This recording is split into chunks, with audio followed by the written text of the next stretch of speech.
Deep in her thoughts, asked herself while folding laundry for the 4th time that day. They had maids, an au pair, and even a private chef at their disposal if she wanted. But if it weren't for taking care of their son, Jaden, who was 6, and doing housewife duties, Justina would have nothing else to do. She wasn't very social, and most of the upper class that surrounded Justina, and her senator husband, Charles, she found to be fake and self-absorbed. That night would be different, though. Charles had already informed Justina that there was a governor's ball they were both invited to, and Charles needed Justina on his arm. The illusion of a perfect married couple is something Charles strived for more than anything else in his life. Justina was hyper-aware of such, and she used to care enough to try to uphold Charles's ideal image. She even went out with a few of the socialites and wives of politicians several times, but she found them all to be fake and boring. After 6 years of marriage, Justina began to feel trapped. She almost felt dead inside. There had to more to life than being stuck in a loveless marriage. Yet, Justina complied as her maid helped her into the lavish dress that Charles picked out for her. She used to love that about him. He was in charge to the max, reliable and predictable. Charles was safe. But safe no longer suited Justina. With her dress on, fitting like a glove, she spun around in front of her floor-to-ceiling mirror. He knew every inch of detail about Justina, that was for sure. Even with his busy schedule, Charles still took the time to send her roses once a week. He still spent every Saturday spending one-on-one time with Jaden, and came home early every Wednesday to help Jaden with his homework. He was a fantastic father. Justina puckered her lips as her makeup artist applied the lip gloss. It was the last phase. She was ready. Staring into the mirror, Justina looked beautifully content. But her eyes told a different story. Once the ball began, Charles walked around engaging with people as he always did. Justina stood against the wall, drink in hand, observing. After a while, Charles asked Justina to a dance. Justina appreciated Charles' attention on her, despite the ballroom being full of beautiful socialites. So she danced with Charles. They danced under the glistening chandelier. Then Charles spun Justina outwardly. Before she could spin back to him, Justina felt another set of muscular arms wrap around her. She had spun into another man. He was tall and very handsome. For a moment, the two, Justina and this other man, just stared into each other's eyes, as if everyone else disappeared. It wasn't until Charles came over, asking if she was okay, that Justina finally snapped out of her trance. Gavin Levin, the man declared, holding his hand out to greet Charles. Charles shook his hand, apologized, then led Justina away. The entire time, Gavin couldn't keep his eyes off of her, and Justina couldn't keep her eyes off of Gavin. "Levin, why does that sound familiar?" Justina whispered in Charles' ear. "He's the son of the guy running for presidency," Charles replied. After that, Charles continued socializing, as Justina sat on a chair, sipping her drink. Gavin seized his opportunity just then. "I was hoping to learn your name earlier," Gavin said, kneeling next to Justina's chair. Justina smiled, then placed her hand into his hand, saying, Justina Price."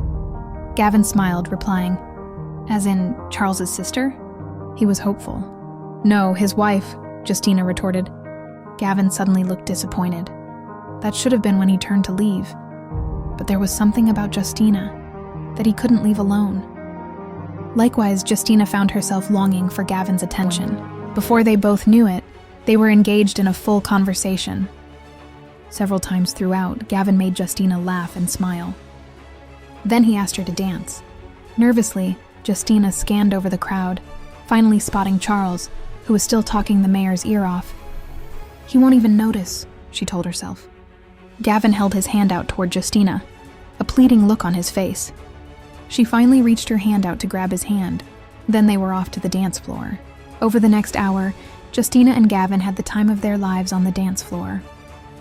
It wasn't until they were both inches away from each other's faces, lost in one another's gaze, that they finally realized the music had stopped a few minutes prior, and everyone was staring at them, including Charles.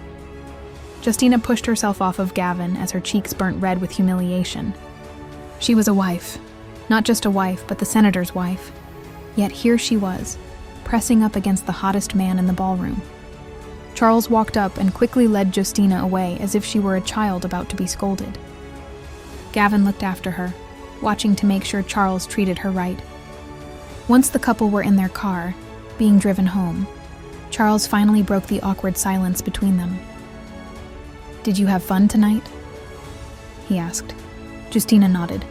"I apologize, Charles, if I made you look bad in any way." Charles stayed quiet briefly before replying. "It's not just about me, darling. It's about us. You know that, right?" Justina nodded. It didn't matter. She would probably never see Gavin again. After all, she was about to be back in her mansion, her prison, playing the perfect housewife role. Women would love to be in her spot. In fact, Charles had quite a few admirers, but he was loyal, so she had to be the same. A few days later, Charles asked Justina to come up with a menu, together with the chef, for a business dinner, the following Friday. She was used to those types of last-minute requests, anything to help Charles advance his career. When the day came, Justina was anxiously surprised to see Gavin at the door. Her heart began beating excitedly as Charles greeted him. But then, just behind Gavin, was a woman. She was pretty and well-dressed with blonde hair. As they all sat around the table, Gavin even pulled the woman's chair out for her. To her relief just then, Charles introduced her to Justina as Gavin's cousin, Countess Ria, from Russia. Her and Gavin were both born of noble blood, though the titles meant little to nothing anymore. Surprisingly, Countess Ria and Justina found a lot to talk about. Justina found herself actually relating to Countess Ria's personality. She appeared to be more real than most. Toward the end of the dinner, after the maid took their dinner plates away, Justina excused herself to help with dessert. A few seconds later, Gavin excused himself to the bathroom. As Charles and Countess Ria made small talk, he began wondering what was taking both Gavin and Justina so long. Countess Ria continued chatting away, almost as if she were trying to stall Charles.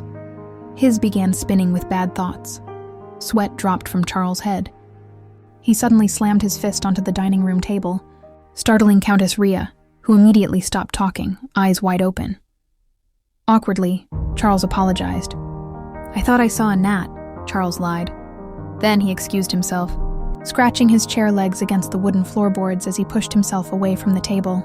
On the other side of the wall, in the foyer, Gavin and Justina quietly bumped into each other.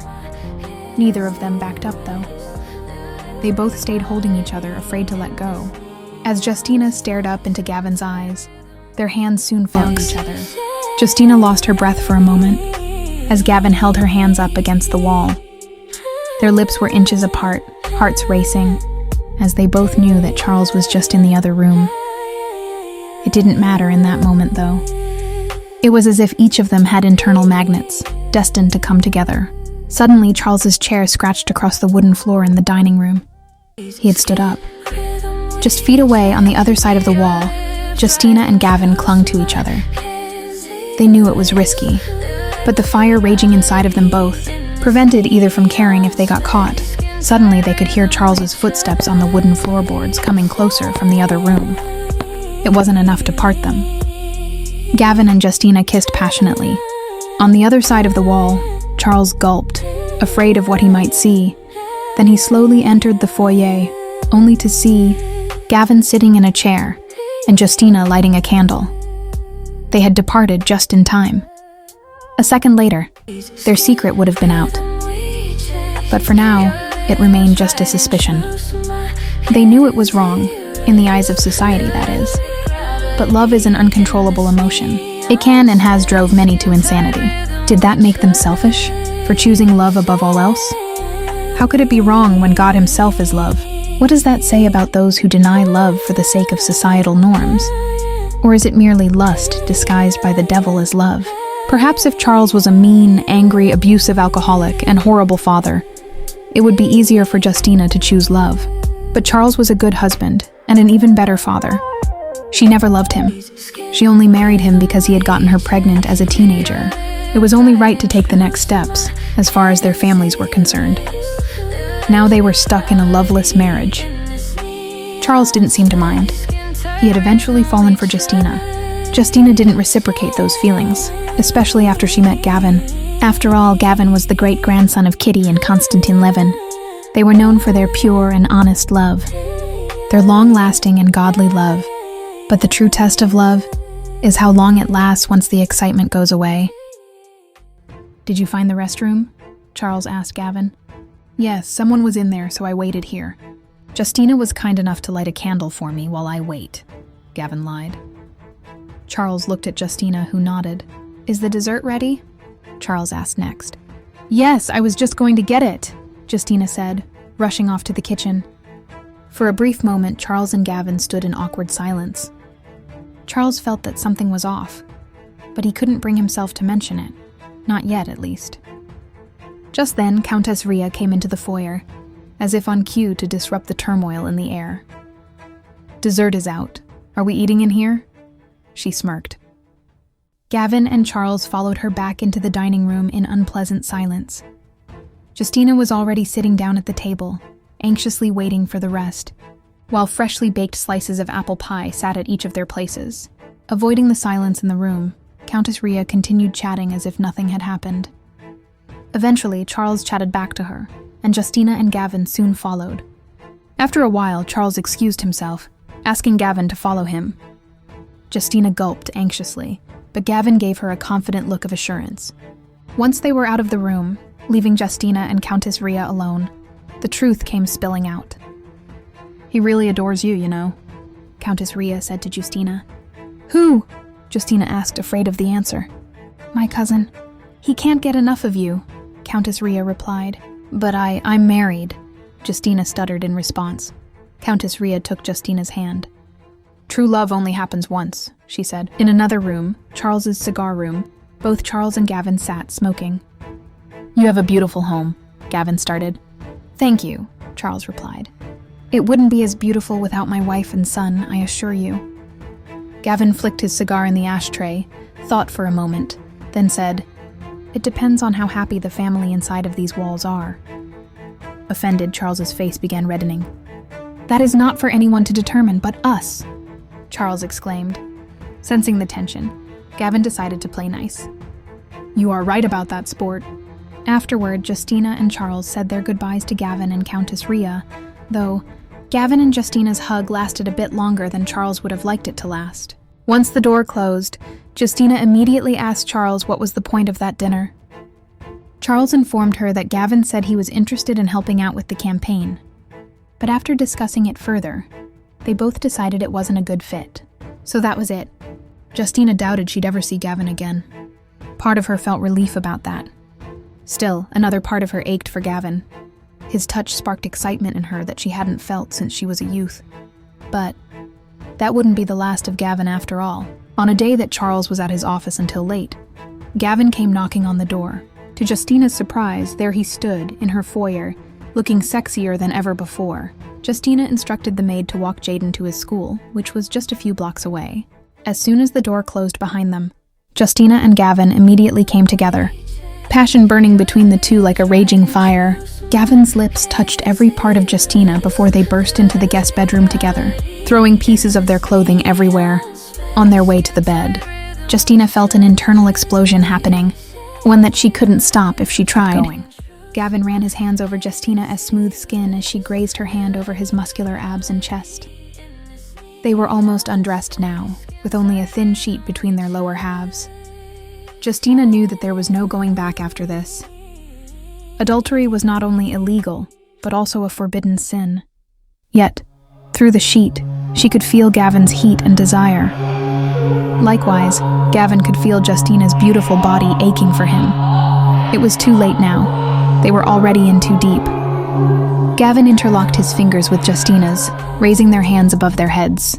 She reached over, held the picture frame for a moment. Then she laid the picture flat onto the bedside table.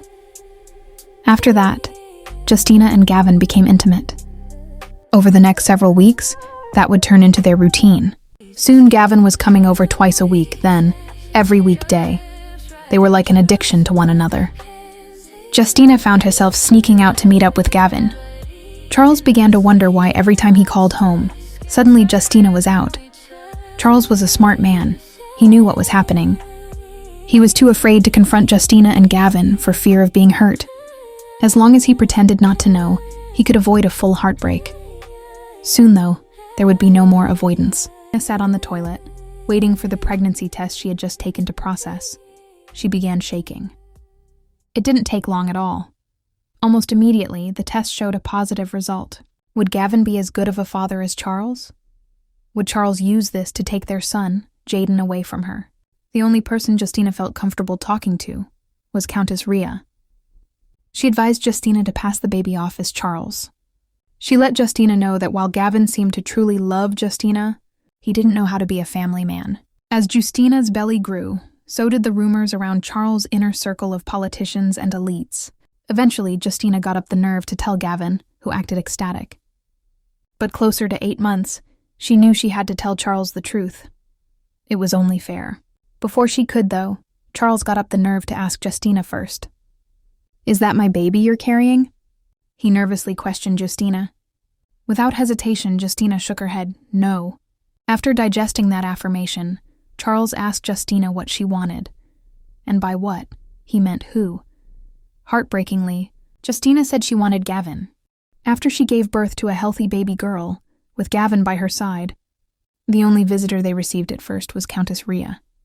The rest of society decided not to hide their distaste for Justina's choice, but she didn't care. They were never real to her anyway. By the 3rd day in the hospital, to the shock of everyone involved, Charles brought Jaden in the hospital to visit Justina and her baby, let Charles know he appreciated him for that, but Charles simply ignored that, instead asking for a moment alone with his son and his wife. Sucking up his pride, Gavin took a seat by the door. He could still hear what they were saying, when Charles told Jaden that the baby was his little sister. "Mommy and Daddy had another baby?" Jaden asked innocently. Charles and Justina looked at each other before Charles responded, "No, son, just Mommy." After Charles and Justina discussed a divorce, it was time for them to leave. But Jaden began crying for his mom, just in the hallway. Gavin watched as Charles leaned down, gently wiped Jaden's tears away, asked him to be strong, then reminded Jaden how to tie his shoe using a song. Gavin suddenly felt immense guilt rise up inside of himself. How could he ever compare as a father and husband to Charles? The next day, Gavin went to Charles' house. He wanted so bad for Charles to not hate him. Instead, Charles told Gavin that he wanted what was best for Justina. He leave and never come back. "But my child," Gavin exclaimed. "I will raise her as my own. But to go on as if you didn't disrupt this union would be social destruction for Justina," Charles replied. Gavin, though distraught, knew that Charles was telling the truth. When the day came for Justina to leave the hospital with her new baby girl, Gavelyn, to her confusion, it was Charles who picked her up, not Gavin. Charles calmly explained to Justina that Gavin simply did the right thing by disappearing. Justina was devastated. She started to resent Charles. She didn't care what others thought about her. In Justina's postpartum mind, Charles was only trying to save himself the embarrassment. It had nothing to do with loving her. Charles did love Justina, though, and he'd hoped that Jaden would be enough to keep her from leaving. But he wasn't. Justina soon found out where Gavin was, thanks to Countess Rhea, and she ran to him. As soon as Gavin saw her, he scooped Justina up into his muscular arms, and he kissed her. Gavin promised to never leave again. Together, they went back to Charles and asked for the kids. Though he stayed calm, Charles only permitted them to take Gavelyn, not Jaden. Legally, Justina had no grounds to take him with her, as she didn't have a permanent residence. Besides, it would disrupt Jaden's schedule too much, so begrudgingly Justina left Jaden behind, to go be with the man she loved and their new child. At first, Charles still let Justina come to visit Jaden, but after some time, Charles began talking to a new woman. Soon, that woman would move in with Charles and Jaden, and suddenly, Justina was no longer permitted to see her son. To make matters worse, the fire was quickly dying between Justina and Gavin. They bickering constantly, and she even found a woman's phone number in Gavin's coat pocket. Gavin swore he didn't know how the number got there, that someone must have slipped it into his pocket when he wasn't aware, but Justina couldn't believe him. After all, infidelity wasn't new to either of them. Then came the night that Gavin never came home. Justina left Gavelyn with the au pair, ran out into the pouring down rain, and let all her tears come out. She had lost everything. Her family, her son, her dignity, and now her lover. Suddenly, a car horn came blaring from the street that Justina had kneeled on.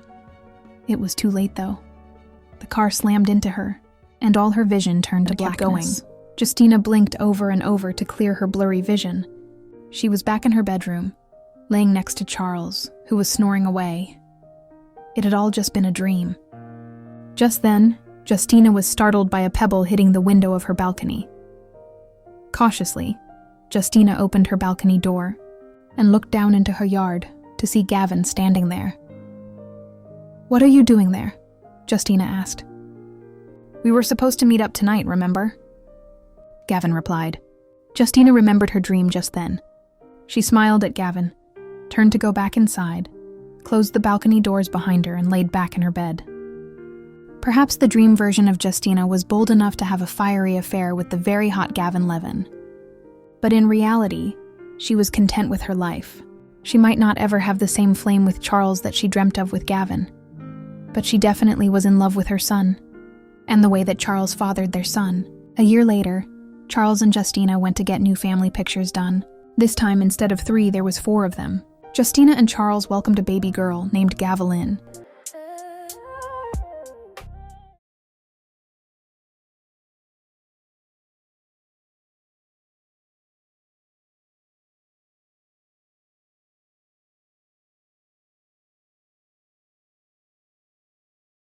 Skin rhythm we change.